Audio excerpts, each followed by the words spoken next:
Recently আমার একটু যমুনা ফিউচারে যাওয়া হয়েছিল ফ্রেন্ডদের সাথে। তো ভাবলাম যেহেতু ঈদ শেষ, তো একটু ঘুরে আসা, একটু হালকা পাতলা কেনাকাটা করার জন্য গিয়েছিলাম। তো আমরা এখানে মূলত ডিসিসি মার্কেটের উদ্দেশ্যে গিয়েছিলাম। ওইখানে ওরা অনেক কসমেটিক্স এগুলো কিনবে, দ্যাটস ওয়াই।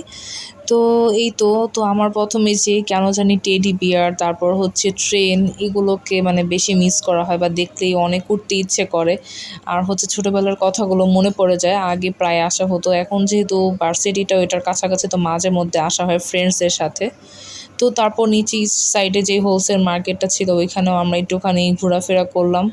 তো তারপর শেষ করে রোড সাইড কিচেনটা, যেখানে মূলত বসুন্ধরা রোডটা যেখানে, ওইটার হাতের ডান সাইডে বাম সাইডে দুইখানেই কিন্তু ফুড কোর্ট রয়েছে। তো আমরা এখান থেকে মূলত লেমন মিন্টটা ট্রাই করেছিলাম, বেস্ট ছিল, বেস্ট। আমি অবভিয়াসলি রেকমেন্ডেড করব, মানে গরমের জন্য এটা আসলে একদম পারফেক্ট। আর তারপর হাতের ডান দিকেও দেখলাম একটা ফুড কোর্ট ছিল, এখান থেকে আমরা মূলত স্যান্ডউইচ অর্ডার করেছিলাম আর একটা শর্মা অর্ডার করেছিলাম। খাবারটা যেরকম মানে ভালো ছিল, রিজনেবলের মধ্যে ছিল। আর আমি বলবো যে মানে স্যান্ডউইচটাই নেওয়ার জন্য, এটা পেটও ভরবে আর হচ্ছে একদম পারফেক্টলি কুক ছিল। তারপর আমরা যতবার সসটা ছিলাম ততবারই দিচ্ছিল। তো আমি হচ্ছে ওদের মেনু কার্ডটা দিয়ে দিব, যাতে আপনারাও যদি যান তাহলে ইজিলি এখান থেকে খেতে পারবেন।